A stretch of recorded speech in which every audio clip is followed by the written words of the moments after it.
And everybody, I'm very happy to share that we have a speaker here with us to present this one.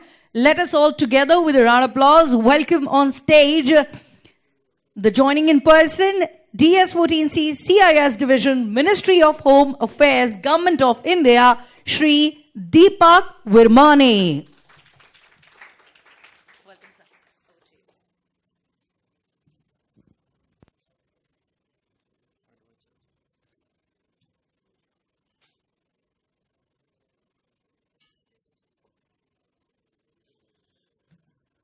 Good afternoon and thank you. The welcome was as if there's a film star contest, and special thanks for that. I represent Ministry of Home Affairs. There's a special scheme of cybercrime prevention called as Indian Cybercrime Coordination Center. So at the outset, I would just like to request you to kindly raise your hands as to who has heard about this scheme, I4C. Anyone?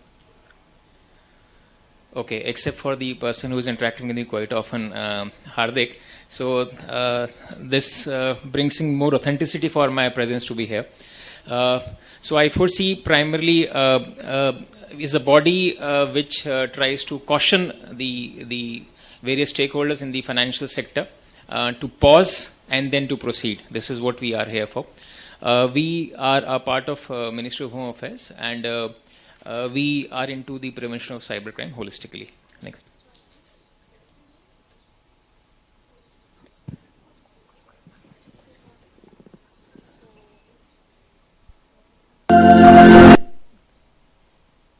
Sorry. Yeah. So we have 7 verticals, and this, as I mentioned, I4C basically is a specialized scheme for the prevention of cybercrime across the country. So we have 7 verticals. The foremost is in relation to the threats, the threat analytical unit. So any kind of threat which we receive, which we conceive in the country, we pass it on and we share with multiple stakeholders across the country on the real-time basis. We also have the prominent vertical called as National Cybercrime Reporting Center, that is called Reporting Portal, NCRB. So I would like you to kindly remember this portal, cybercrime.gov.in. This is the only portal in the country which takes care of all the reporting of cybercrime by the citizens. So we propagate this portal is in case of any financial crime or any cybercrime which happens to a citizen. The citizen can log on this portal and register the complaint. We also have around 14,000 plus police stations connected with this on the portal. And any cybercrime complaint, after it is registered on the portal, it reaches to the concerned police station on the real-time basis, so that the police can take the cognizance on these complaints. We are also into the cybercrime coordination. So we coordinate with multiple stakeholders and various state police authorities for the prevention of cybercrime under the joint cybercrime investigation team. Another portal is regarding the forensic laboratory. We have a high-end state-of-art forensic lab called as NCFL at Dwarka, Delhi. So anyone who is around in Delhi, we welcome all the delegates present here to see this lab. It's a state-of-art lab with multiple kinds of forensic tools which are available, and these tools we provide to all the police authorities for proper investigation. We also have a training center called as NCTC, wherein we train all the police authorities across the country. More than 25,000 police personnel have been registered, and around 8,000 plus certifications have been done through the online training modules which are available on the portal. We also have an ecosystem management where we try to interact with multiple stakeholders, one of them being NPCI, majority of the banks, all the UPI service providers, etc., to have an ecosystem for prevention of cybercrime. And we also are into the R&D work in relation to development of the indigenous tools for the cybercrime prevention. So as I mentioned, we are in touch with multiple stakeholders, and this is a regular activity. We have a small team of around 40 people. Most of them are either the government servants or the private experts. I have joined with one of my colleagues, Jitendra ji, who is an ACP with Delhi Police, and one of my technical colleague, Shri Mehta, who is with us right now. So we have a team of around 40 persons. We try to interact with multiple stakeholders for the prevention of cybercrime.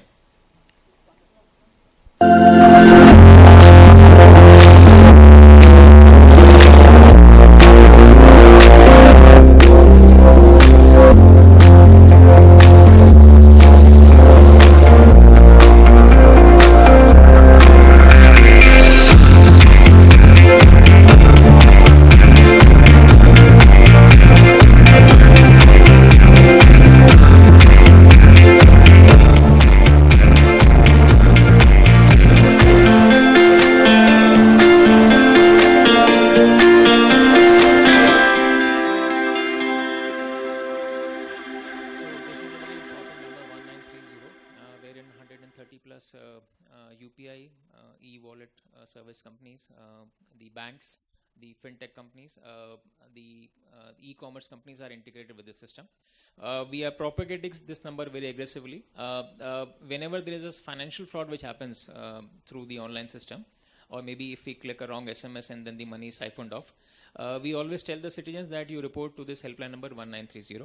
This 1930 helpline number is active in all the states and union territories. In some of the states, it operates from 9 to 6 p.m. in the evening, and in some other states, it's operating on 24/7 basis. So, since all the various stakeholders are integrated with the system, we are trying to operate this number on 24/7 basis across the country. And we always tell the citizens that in case of any financial fraud, don't go to the bank, don't go to the UPI service providers, come to us. Since we have this number with us, what happens is that on the real-time basis, once the complaint comes to the call center, normally operated by the police functionaries, the basic details are captured as to how the fraud took place, whether you received some kind of SMS or some kind of clicking message, etc. And with the basic details, a token is generated, and this token passes on to the concerned bank from where the money has flown. So if the money moves from one bank to another bank to third bank to fourth bank to UPI and finally it's siphoned off through, let's say, an ATM, we try to keep the flow of the money so that we can stop the money. In case we receive the complaints in, let's say, 5 to 10 minutes of the money being siphoned off, we are able to save the money also. So this has been a success. We started off with this project last year somewhere in July post second wave of COVID. And then we kept on integrating multiple states in this in the phased manner, and now all these states are integrated. So we are trying to increase the canvas. We are trying to increase all the service providers on this platform so that we try to stop the flow of money which is siphoned off by the fraudsters. And we do such kind of publicity at various social media platforms. We are available at all the social media platforms through such graphics and videos which we keep on uploading on day-to-day basis. So just a small statistics, cybercrime, since we analyze the complaints at the national level, we have as of now around 13.5 lakh complaints which have been registered since August 2019. So that's a huge number, and the complaints are increasing day by day. Last year we took a random date of 31st of January 2021. The number of complaints we registered were around 450 per day across the country. So this jumped to around 2,000 in this year's January 2022. And by this trend, we feel that the number of complaints will increase phenomenal to around 4,000 per day, which is a huge number for the police functionary to man it and to investigate. So what we feel at the punchline is that the prevention is the way ahead. And that's why we are here to caution that we move fast in terms of the transactions, but we should have some kind of a caution so that we think twice before we launch any service in the public sector.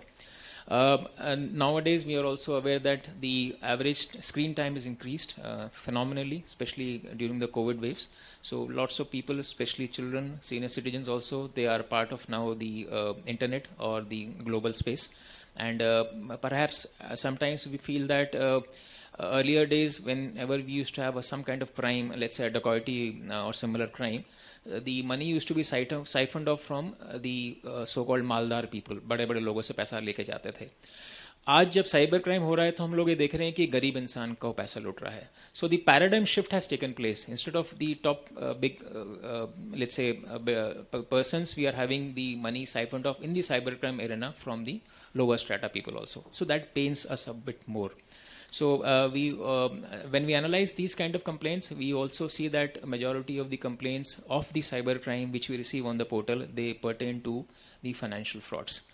The figure is around 55%, and that's a huge number. So even if we receive around 4,000 complaints per day, the number of crimes which happens on the financial sector side for cyber financial fraud is around 2,000 per day.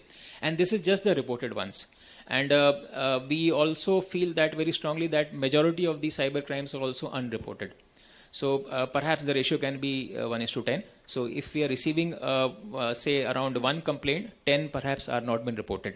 And even if, let's say, we receive 1 lakh complaints per day, in a period of time, so 10 lakh complaints were not reported. Out of these 1 lakh complaints, on an average, the conviction rate is around 2 to 3%. So around 2 to 3,000 people are getting convicted.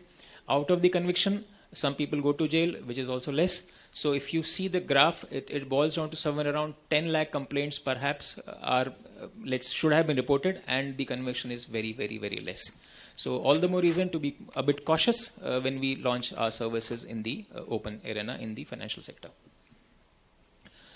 As I mentioned that nowadays we are receiving around 3,000 complaints per day, and 55% of the complaints which we receive on the portal, they belong to the financial frauds. We are also monitoring some of the hotspots of the cybercrime. We are aware of the places like Jamtara, Mewat, Girit, Bharatpur, etc. So there is a special focus of the government to monitor such places, since the frauds emanate from these places. The calls, fraud calls or the SMS are being sent from these places.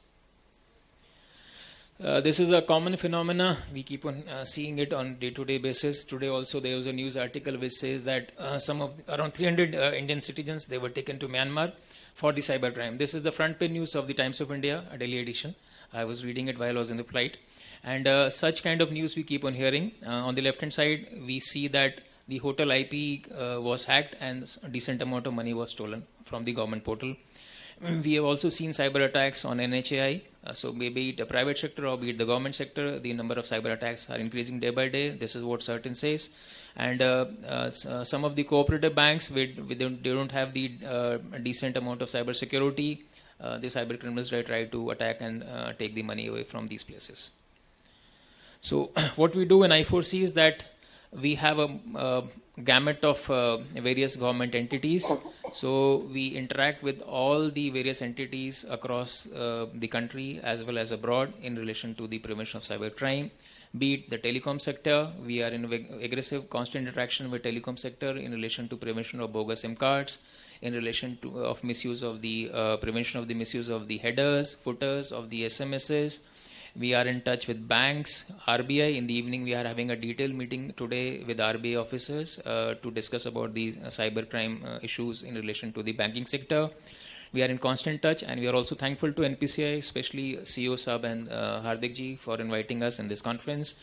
We are in constant touch with NPCI as to how we can make the UPI much more safe. We are in touch with the Ministry of Corporate Affairs in relation to the shell companies which are operating in the country, especially where the money is being siphoned off across the borders. We are in touch with MIT and CCC to see the metadata, the cloud service providers, the social media service providers, and also some of the stakeholders in relation to the academia. We are also requesting UGC to have a course curriculum of 15 days for all the students across all the streams in the graduation side, so that any doctor or a teacher or an arts graduate or any person whosoever is getting graduated should be aware of the basic hygiene of cyber security. We are also in touch with NCERT and CBSE. We hope to see the light of the day in the next year by inculcating some of the cyber hygiene from 6th standard onwards in all the schools. And the course curriculum are being made according to that. We are also in touch with various other academies for the training of the police authorities, judicial officers, public prosecutors. We are also in touch with in relation to the malwares which are coming. There's a repository which has been made. So we keep on monitoring such kind of malwares which come to us. We are also trying to have such kind of repository for ransomwares also, which is a major threat for the private sector. A ransomware attack, we all will admit in this closed room at least that ransomware attacks have increased quite a lot, and all the private sectors also have to be nearly geared up.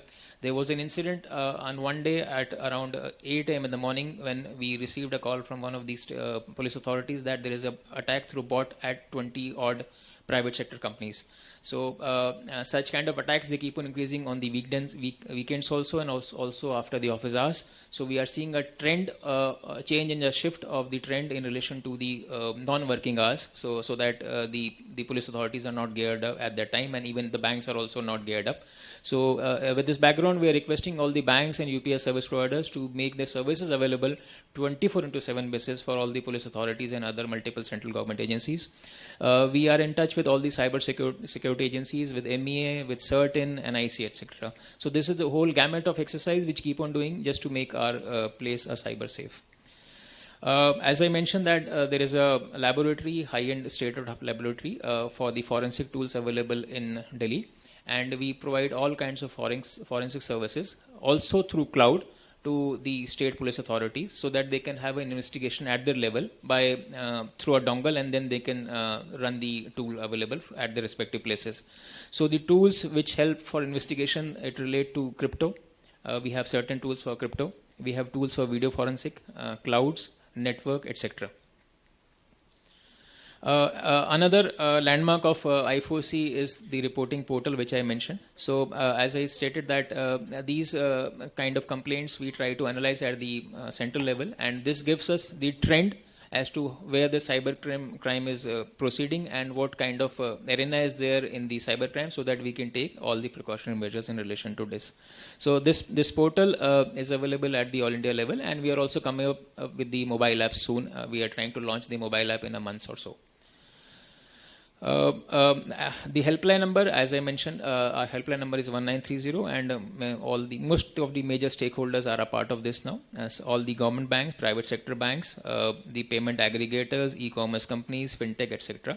And till date, we have been able to save around 135 crore rupees of money, which was siphoned off by the criminals. We just tried to stop the flow of money at the mid, and even at certain places where a purchase was done through the e-commerce companies, we tried to hold the transaction, and the purchase was also stopped at some point of time. So we are trying to replicate and publicize this number 1930 across the country. I would solicit your personal intervention so that at least in your organizations this number can be propagated, 1930. We are also, as I mentioned, into the massive cybercrime awareness. We have a social media handle called as @cyberdost, and we are available at all the social media platforms. So there are large number of videos, 100 plus videos available at various social media platforms. So maybe you can replicate those videos. They relate to the fintech fraud, they relate to banking fraud, they relate to OTP, do not share OTP, they relate to do not share KYC, they relate to don't scan QR code for receiving the money. So all kinds of good short videos are available with us on various social media platforms, and these have been made by the specialized agency called as MyGov, which is doing the publicity for the government of India.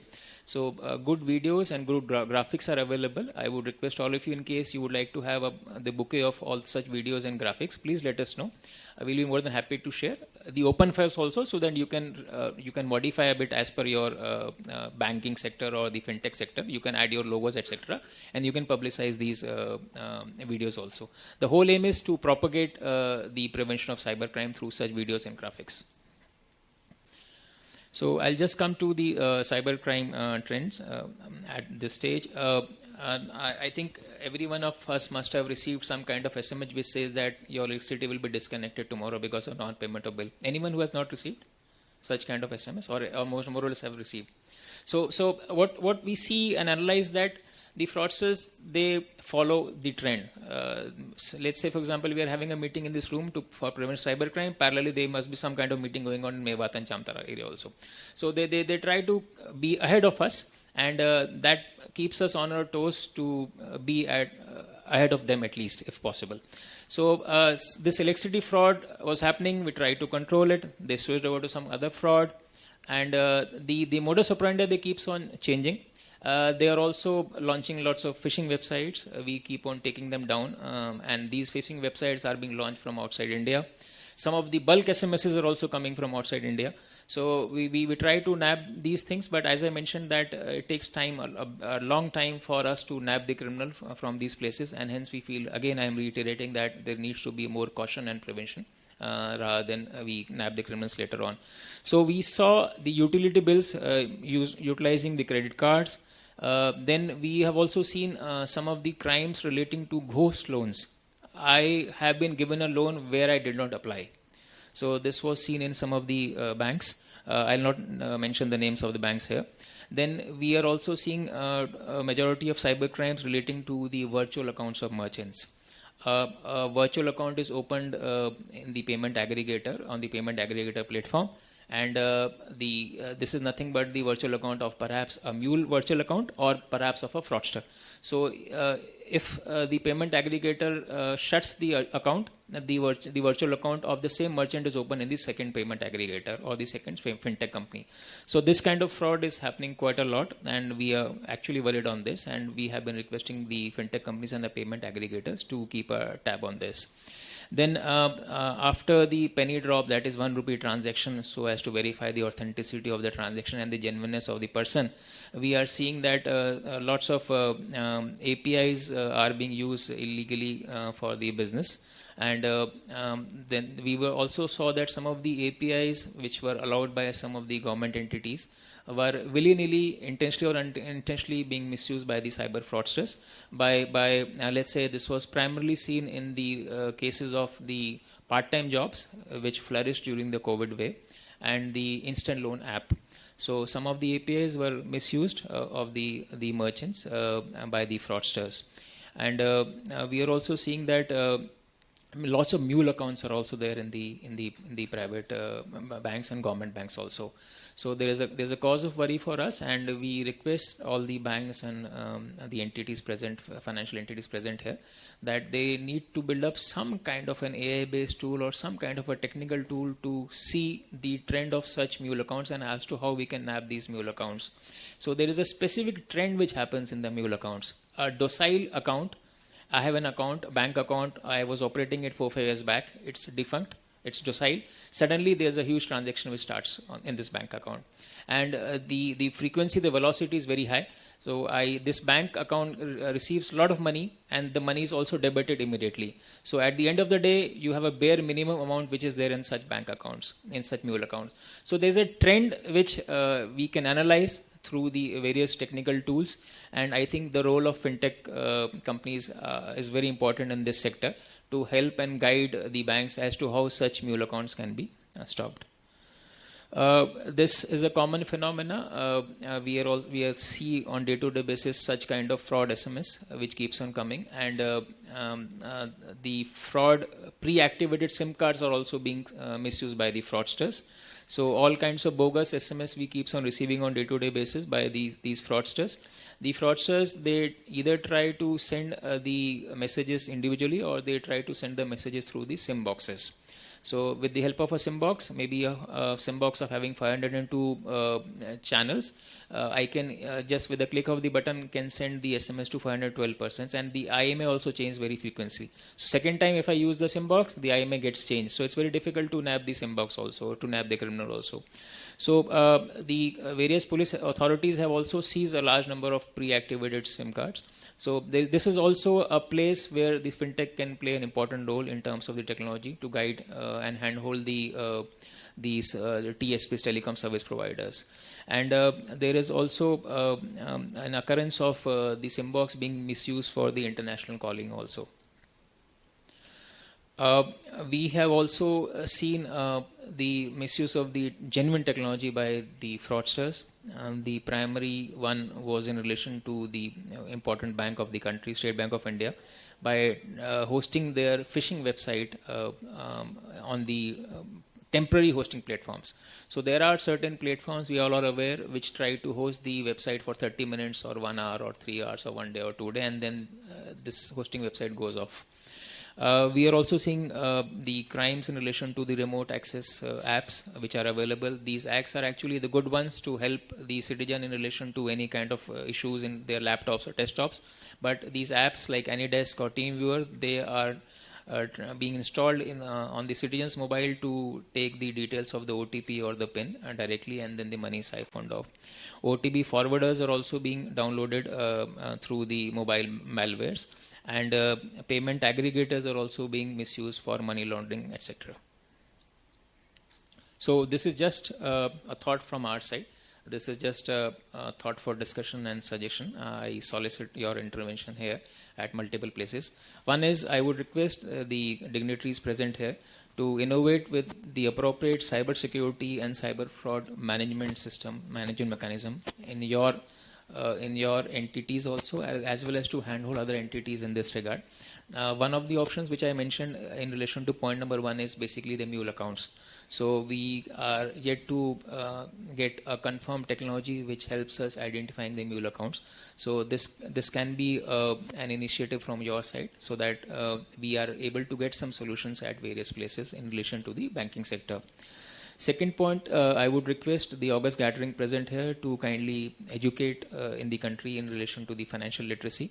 All of us know a bit more than the people who are not very tech savvy. They can easily procure this smart card, or they can easily open the bank account, but they don't know the checks and balances. And unfortunately, we also don't tell them the checks and balances available for them. And this also happens in relation to the misuse of the social media platforms also. So any kind of photograph, my personal photographs, I upload without knowing the details of the privacy setting on the social media platforms. And then suddenly there is a fraud which happens to me, or some kind of cybercrime which happens to me. So I would request the companies present here to kindly carry out the publicity at their own level. We have been requesting banks and UPI service providers. Nowadays, you are seeing some kind of advertisements coming through social media platforms also. So many banks, SBI, Punjab National Bank, HDFC, ICICI, they are carrying out major publicity campaign across the country.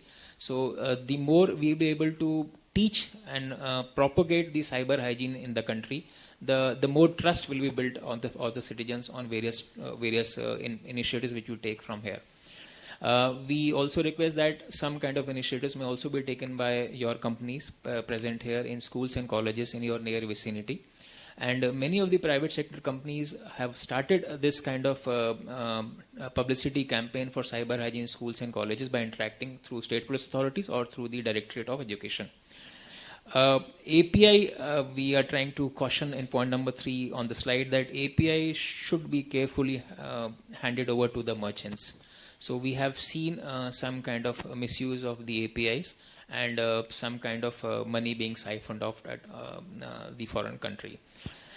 We also request the dignitaries present here to develop some of the innovative solutions to counter such frauds. The international figure is around 0.8% of the GDP is the cyber financial fraud which happens. We don't have the study right now, but perhaps according to my personal experience, I feel that this figure may be more in India. So 0.8%, or if we just extrapolate a bit more, it's around 1%, which the international world says that is the percent of the GDP of the financial fraud which happens, which primarily means कि अगर मैं 100 रुपए दिन में कमाता हूँ, 1 रुपया मेरा चोरी हो जाता है, right? So just multiply with the GDP. So this is the volume of the crime which is happening. So we need to be a bit cautious, pause, and then you can upload some of the new initiatives which you are doing in your sector. Last on this slide is I would request all of you to kindly spread the publicity through CyberDose, and I will end my presentation with a small video of the cyber hygiene.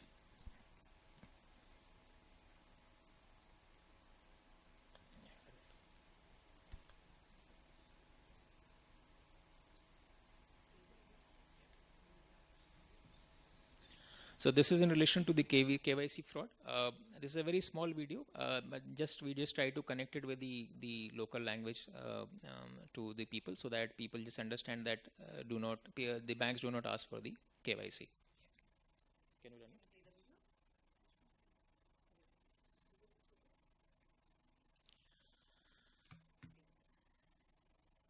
So till this is played, thank you very much for the patient hearing. I'm very happy to see that now the chairs are more or less full. So now once you go back, you will remember the empty chairs also, and as those who are present here about I4C, and be in touch with us in case you feel any kind of issues or any kind of inputs you will require in relation to the financial frauds. We are based in Delhi. We are based in the MHA Ministry of Home Affairs, and our office is at Connaught Place. So anytime, more than welcome, and we'll be more than happy to handhold and guide you in relation to the prevention of cybercrime. Thank you. So yeah, we are doing the Q&A now. So I'm opening for the Q&A. So everybody, if you have questions, please go ahead. So Mike, please. Yeah, Rushi and Jitendra ji, आप आ जाएं एक बार.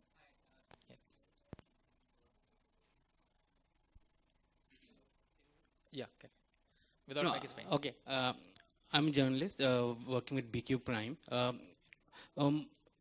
We have interacted with a lot of people who come and complain about cybercrime come to us.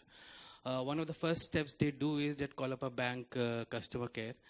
And at that point in time, the bank customer care does not point them to 1930. They point to go to the branch and do it.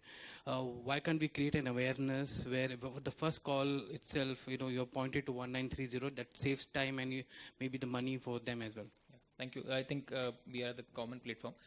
We have requested the banks to propagate this number 1930 in all the branches and on their websites, as well as even when the SMS of transaction comes to us. So normally we have certain numbers written at the end, 1800, etc. Right? So we have also requested banks, please write this number 1930 also. So that we are trying to push it to all the banks to make it as a mass movement so that this number is known to across the country. And in fact, since you are from the media side, I will request you also to maybe start the exercise of having some kind of scroller in your newspaper every day for cyber financial fraud. Dial 1930. Some kind of scroller at the last page, or maybe the first page at the top maybe, or at the bottom. So you can be of great help to us also. This is a centralized one, right? So Yeah, you don't have to go to a police station to file a complaint or nothing of that sort. No. So just because of, this is we are talking about the borderless place. Yes. It's a cyberspace. Yeah. So that's why we thought that citizens need not go to the police station. It's very difficult to identify a police station. So and just dial this 1930, where we are trying to integrate all the various financial entities in this. And what is the process of, if you are able to succeed in stopping that money transfer? Yeah. What is the process of getting the money back to the account? Primarily, the money which is stolen is a stolen property. So, as per the banking regulation, section 45, if I am not mistaken, or Banking Regulation Act, and 102 CRPC, the money is recovered, it's given back to the citizen through a process of law, that is the court. So, a simple application is submitted by the IO in the court of law, and a very simple order is there that yes, this money has been stopped, and the amount is refunded to the citizen. There are instances of some of the banks and some of the financial intermediaries. They are also, in case of smaller amounts, they are returning the money directly to the citizens without the process of requirement of the court order. You spoke about the fact that there's now you have all those vendors, international vendors sending SMSs and all, right? Yeah. We had a few years back, the TRA also started to do not call DND numbers, yeah. But it's not effective in many ways, right? Because if the messages are stopped, which are not required, it's a first stop of prevention, but it's not effective. What is being done? We are seized of this matter, and as I admitted that there's a gray area. When you register, let's say to send an SMS, there are three things which are required. One is registration of a principal entity. Let's say a bank gets registered. HDFC Bank is registered as a principal entity. Second is you register a header, that BQL something like that, which comes at the top. So that is a header. And third is you registered a template, what kind of message you are saying. So all these three things, if someone registers, then only one can send the SMS. The registration of these three entities are being done at different places.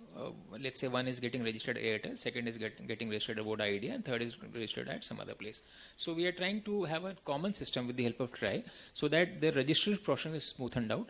And secondly, any transaction which is happening through Simbox or API base, we can try to stop the such SMS. We can't read the SMS right now because of the privacy issues. So we are tackling with that, and we are trying to come up with some solution. Yeah. And you mentioned some places already. You have identified where maximum number of Mewal, Jamtara. I think it's known to all. Yeah. But what has been done to to curb that? A bit of aggressive policing, number one. Number two, involvement of central agencies. Number three, we also feel that what is happening is that these people who are siphoning off the money, they are primarily youngsters. They belong to age of around 15-16 years to around 20 or 30 years. And they are mostly the school dropouts. So maybe some kind of inculcation of the schooling habit, less number of dropouts, more skill development centers. So we are trying, with the help of states and UTs, we are trying to have a comprehensive plan to upgrade the area so that people are weaned away from joining this class. Most of the places, if you go, I have personally visited a majority of the places, they are basically some kind of a village. It's very difficult to identify between who is a fraudster guy and who is a non-fraudster guy. They are simple village people actually, but being misused by a lot of criminal activities. So telecom operators are not able to identify because if huge volume They of are, SMS they are, being yeah, we are trying to, we have, you must have seen, heard lots of news articles regarding pre-activated SIM cards have been blocked out. They've caught pre-activated SIM cards. Many of the cyber criminals have been caught. So it's basically rat and mouse, rat and cat story. So this happening, we are trying to stop at least the spread of these areas to other places also. Yeah, Thank you. We need cooperation of all of you, all these stakeholders, so that we work together as a team for prevention of crime. Thank you very much. Thank you. Thank you. Please.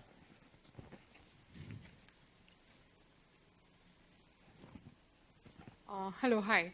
I'm Vishaka. I'm a practicing advocate. So I do tend to fintechs a lot. So what I wanted to ask you is that you brought out a lot of issues that were present and where there was a gap that need to be filled.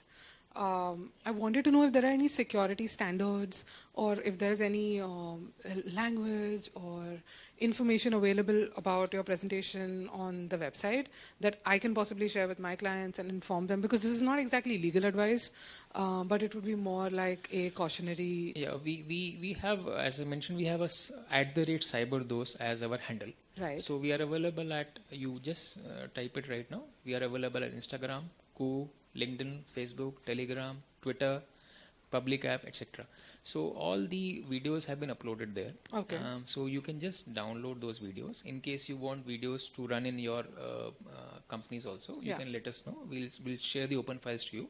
You can have your, let's say, big bosses starting the video and then commencing at some other second in command, so that you can also modify the video part and you can run it at your places. Okay, but there's no literature per se about this. We have certain literature available at the National Cybercrime Reporting Portal in relation to the prevention of social media platforms, in relation to prevention of, let's say, matrimonial fraud or don't share OTP, etc. So all these kind of literature is also available. But people don't read literature nowadays in such a manner. It's always better to be in touch with the people through their More language interactive. only. So make it more graphical, more interactive, more kind of sensitization, so that people they get connected with it. Okay. Thank you. Thank you.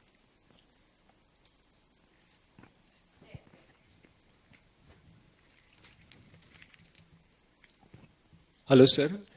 I used to handle payments for Khata Book earlier, and right now I've started my own fintech company. One of the things I've always wondered regarding, cybercrime and all is, why is there not a national repository of, let's say, fraudsters, their mobile numbers and their account numbers, right? It would just make our job so much easier, because if, let's say, we can just verify a mobile number using an API. Has this guy been flagged in some sort of blacklist by some other platform? And then we can also prevent that guy from using our own services, right? So just wanted to know if there is any initiative which is being taken in this direction.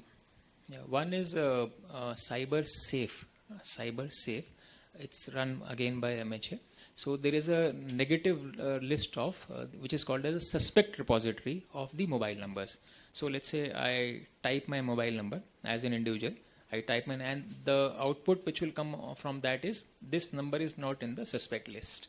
So this is available as of now, and we are also trying to do it at a common platform with all the TSPs.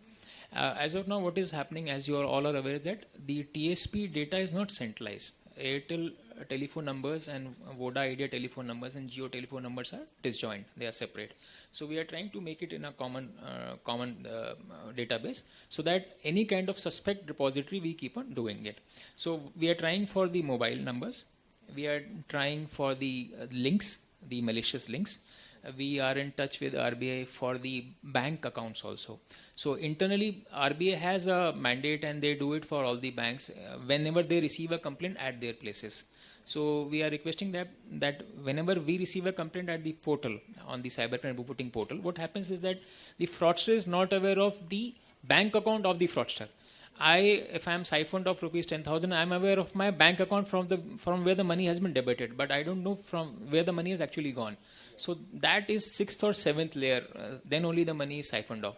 So we'll capture the 6th and 7th layer and we'll try to make it a suspect repository. We are in the process. I think it will soon, maybe 6-7 months or so, we'll try to have in the phase manner these kind of repositories available for the citizens. So that would be extremely helpful. Thank you. Thank you. Yeah. Any other question? That's it? Okay. All right. Thank you very much, sir, for this highly informative and insightful presentation. And sir, just one more question if I want to ask, because we have the virtual audience also. This is a very basic question. So you have been talking about the cybersecurity, everything. So just basic, 3 points for the cyber hygiene that we all should keep. And I am sure we all are from the industry, but people like me and the virtual audience, or the students and everybody, what we all should keep in mind to save ourselves from the frauds. Do not share OTP, we keep on saying. Banks do not ask for KYC at all. And for QR code, if I receive the QR code, if I click it, my money will go, the money will not come if I click the QR code. So some of the cyber tips we keep on propagating. So thank you very much, especially to NPCI and other organizers and all the delegates present here for inviting us. Thank you very much. Thank you. Thank you very much, Shri, Deepak, Virmani ji, for being here with us. Thank you very, very much. And everybody, now